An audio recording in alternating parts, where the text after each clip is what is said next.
Additional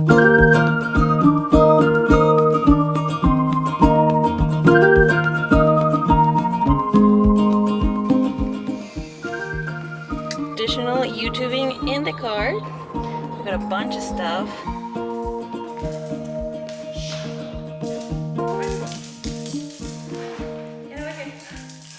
Hey! What's up? So we have a 1-month-old baby. Gosh, that's insane. It's so crazy. I can't believe it's been 4 weeks. And it's been a wild ride. It's definitely different. It is, but it's been like so sweet at the same time. Sleepless, but Sleepless. sweet. It's a nice change of pace, you know what I mean? Yeah. I think, you know, We were too comfortable. we were too comfortable. Yeah. We were too, I think that's what it was. We were too comfortable. You know, we needed a challenge. It's been a challenge. Yeah. Oh my god, but we love little Luca so much. We needed some disruption. Yes. So we wanted to make these videos like at every month mark, hopefully. Here's to Fingers hopefully. crossed. And Yes. hopefully that we edit them. Yes. At least we know we have them somewhere, right? Yeah. So that way we can kind of like see Luca's milestones and look back when he's older, or if he wants to see them when he's older as well, just kind of see where he was at. It's just nice to remember, right? He can see us in our prime. Yes. My prime was like 2 years ago. So what has little Luca been up to this past month? So I guess the first thing we'll start off is like in regards to his sleep. So you know, I mean, obviously the first week and two are kind of like a little crazy and all over the place, but I think kind of rounding things off here in the 4-week mark, it's definitely gotten a lot better when it comes to sleeping. I think the best has been where he slept like 4 hours during the night, and it was like, oh my god, you know what I mean? And he's sleeping in his bassinet too. I think the first few nights he was kind of slept with us. I think partially because like I was a little scared. You know what I mean? Like, yes, this dude like gonna like, is he okay? Is he alive? You know what I mean? Yes. Like, you know, like did he stop breathing all of a sudden? Like, you know what I mean? It's just like these random fears you have. Like, Yeah, because even like the first 2 nights for sure, like we took turns of just like being awake with him. Yeah. So I mean, and it wasn't because he wasn't sleeping; he was fine. It was more because we weren't. So, but after a while we were like, okay, like he sleeps fine, he should be fine. Obviously not as scheduled at all. He's still like feeding on demand, but yeah, like those 4 hours, at least one stretch of 4 hours at night. It's really nice. like 4 hours and then like a 3 hour. So it's been pretty good. So yeah. Yeah, that's good. He also enjoys his tummy time. Yeah, and like I think this was within the 4 weeks. I remember that like I think the first time we did tummy time, it was the first time. Not even within the minute, he like flipped over and we were like, what? Yeah. Yeah, because I put him down and I was like, I want to see, you know, and a lot of babies hate it. Like they just scream the entire time or just cry. So I wasn't sure what to expect, but he was pretty chill. Like he's like, yeah. And just turned himself over. Yeah. So that was really nice. That's pretty crazy. I mean, since then he hasn't really done it again, but I mean, just the fact that he did it that first time, I thought was pretty cool. But he's getting stronger, like you can really see it. Yeah. Now too, like we do it, like I usually do it like on the bed, like I just put him on the bed, but our bed is so soft that he doesn't have the support needed. So when I did that, again, I put like the yoga mat on the floor and then I just had him there. He was able to push a little bit more and you can see his little wobbly head. Yeah. He's so cute and adorable.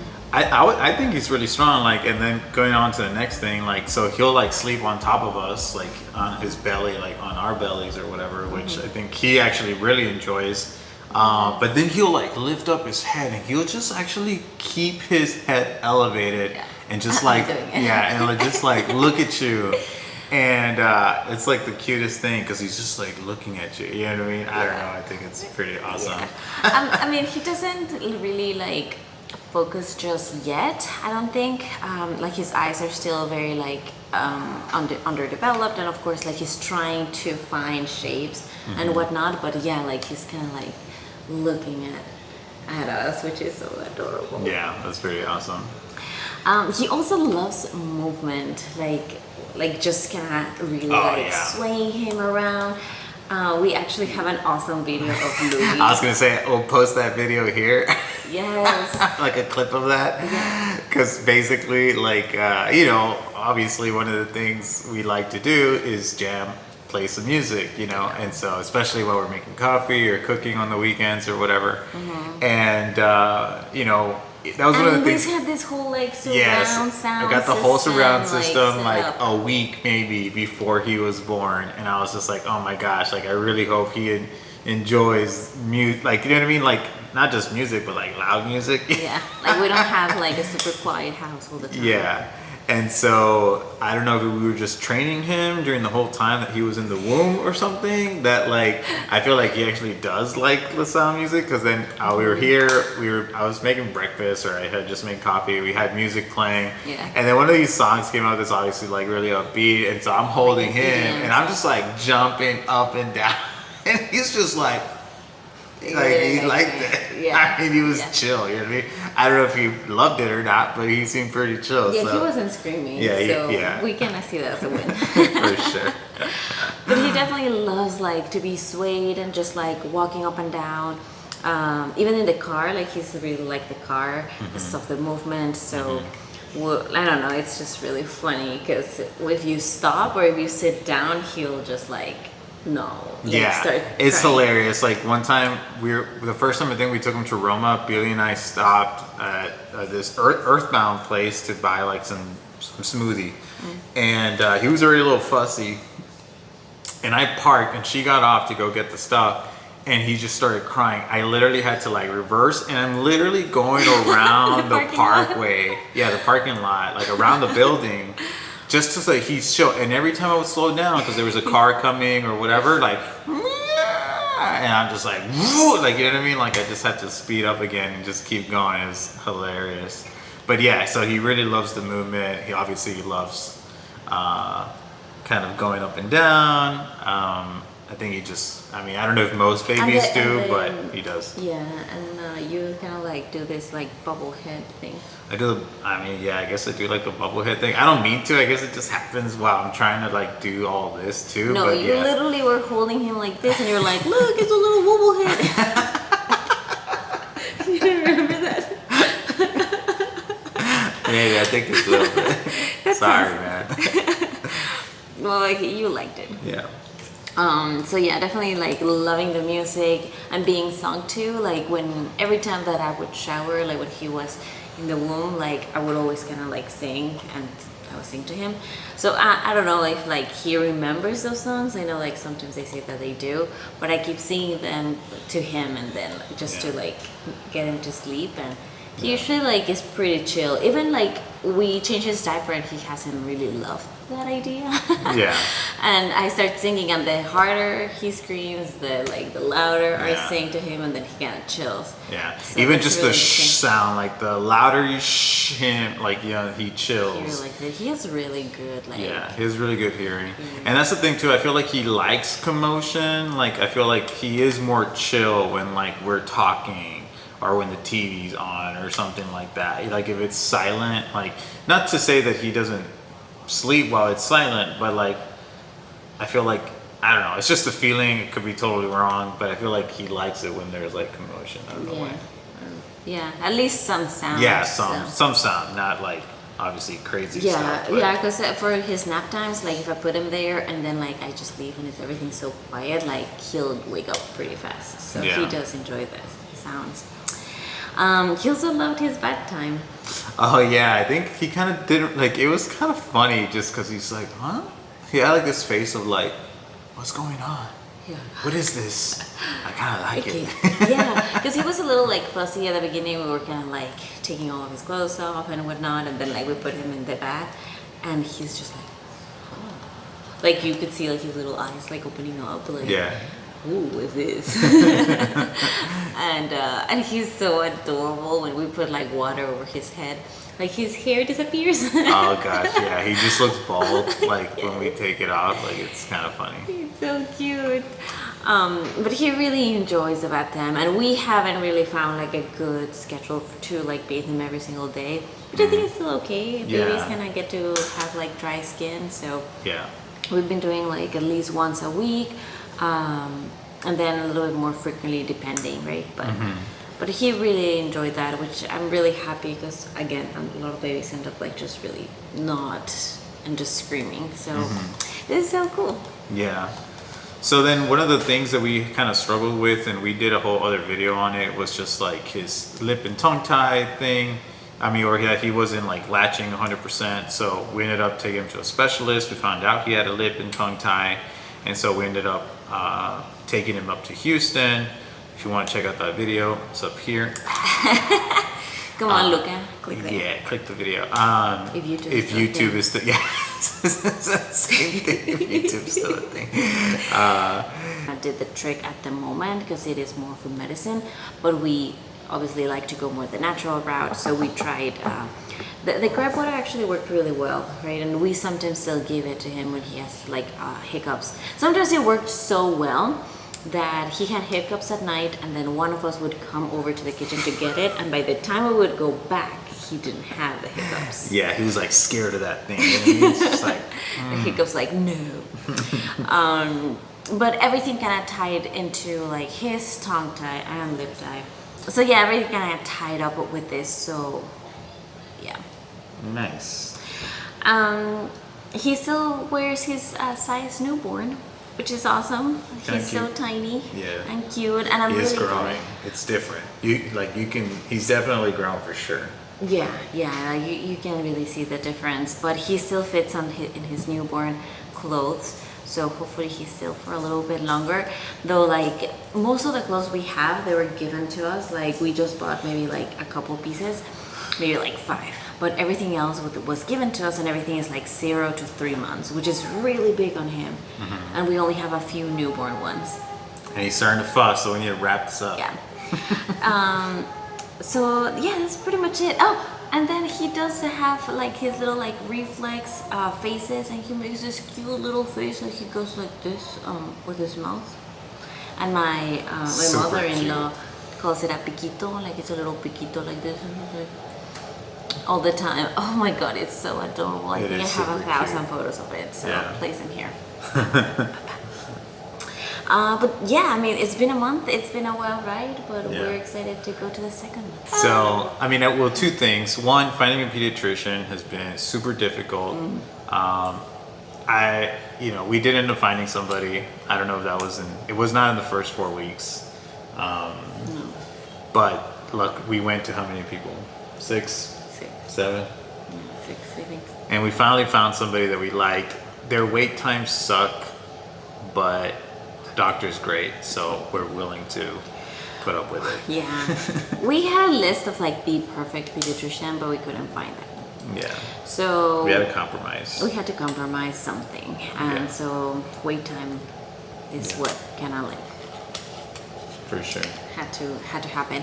But yeah, it was just ridiculous, and it got really tiring. Like you got to the point where it just like I don't want to go see anybody anymore. He took like the first kind of like, search. I did the first search. Yeah, and then after a while he was like, yeah, like let's just go with this one. And I was like, I really don't like that person. So he's like, well, then you try. I'm like, yes, okay, yeah, you're right, it's my turn. So I did. Yeah. And so we made appointments everywhere, but it just got so tiring because every single time we had to like get him ready, get us ready, go to that place, wait for forever. Like it was just insane. So we're really happy that we got it. Yeah, very time consuming. And then second thing. And the second thing was in regards to his albinism, right? So essentially every pediatrician we went to basically pretty much said, yeah, I mean, it's not a suspicion anymore. Yeah, it's pretty sure he has albinism. And so, obviously we kind of found that out. They told us that when we were at the hospital, and I think while we were at the hospital, it kind of hit me the hardest, just because I don't know. I mean, it was just it's so overwhelming. And you obviously start thinking all these things, and you just feel bad. Did you feel bad about it? Yeah, you start feeling bad that you feel bad about it, and because it's like, well, no, I mean, like he's okay, like he's healthy, He's a human being.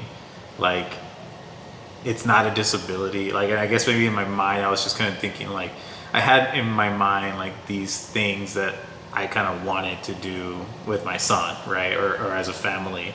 And it's like, oh man, like, how are we gonna kind of, you start to question, like, how you are gonna be able to do those things, or if you will be able to do those things at all. And especially because we didn't know anything about it. Yeah.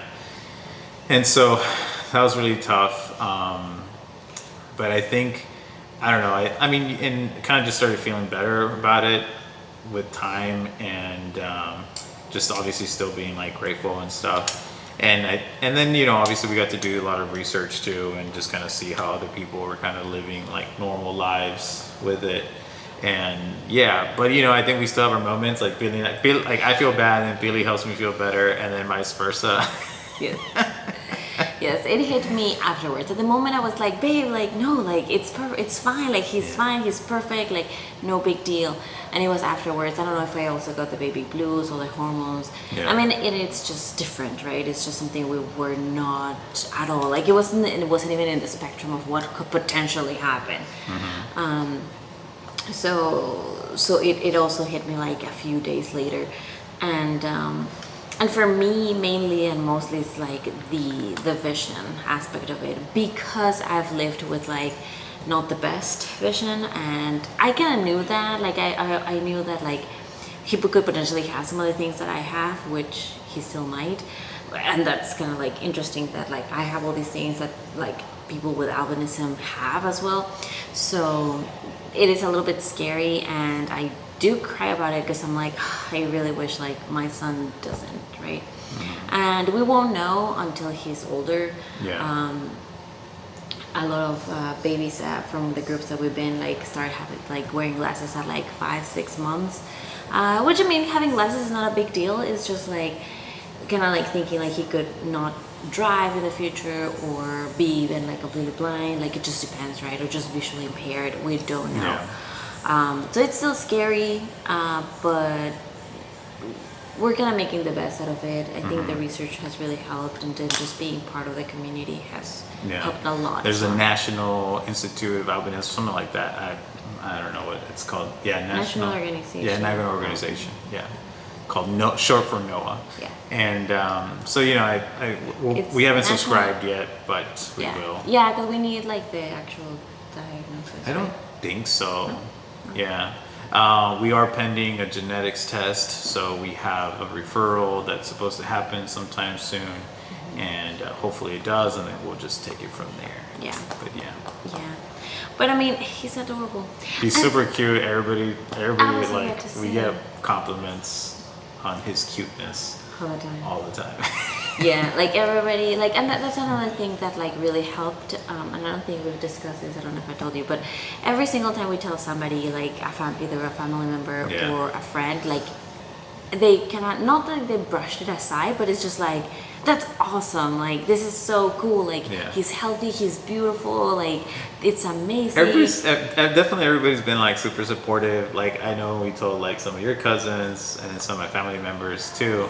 They were just like, started making like all these references to like TV shows and stuff that where like the character has like white hair, and it's like awesome. You know what I mean? Like, you know, like Goku with his Ultra Instinct white hair, like the Game of Thrones, the Targaryens and their white hair, and like Kakashi from like Naruto. Jack Frost. Jack Frost, The Witcher. Like, it's like so cool. So we're just like, I mean, he's definitely gonna be a cool kid. Yeah, he definitely will be. Yeah. Ultra cool. Ultra cool. So yeah, we have our moments, but I mean, been through them. Yeah. And I think the more we learn about albinism, it's like the more, especially in that organization, we get to see like other people and how they get to live their lives, and for the most part, a lot of them live very normal lives, which is really reassuring and hopeful. So. And at the end of the day, it's like a lot of things that we should be doing, like taking care of our skin and being outside in the sun and stuff. So, I mean, we sometimes have our thing of like, oh, we live in South Texas where the sun is like 24/7, casi. But I mean, we're indoors for the most part. Yeah, we're indoors for the most part. It's not like it'll be like a thing, you know? Yeah. for sure. So yeah, we just have to do the things differently whenever he gets older, but not a big deal. All right, guys. So that pretty much sums it up for month 1. Stay tuned for month 2 and any videos in between we might do. Bye. See ya.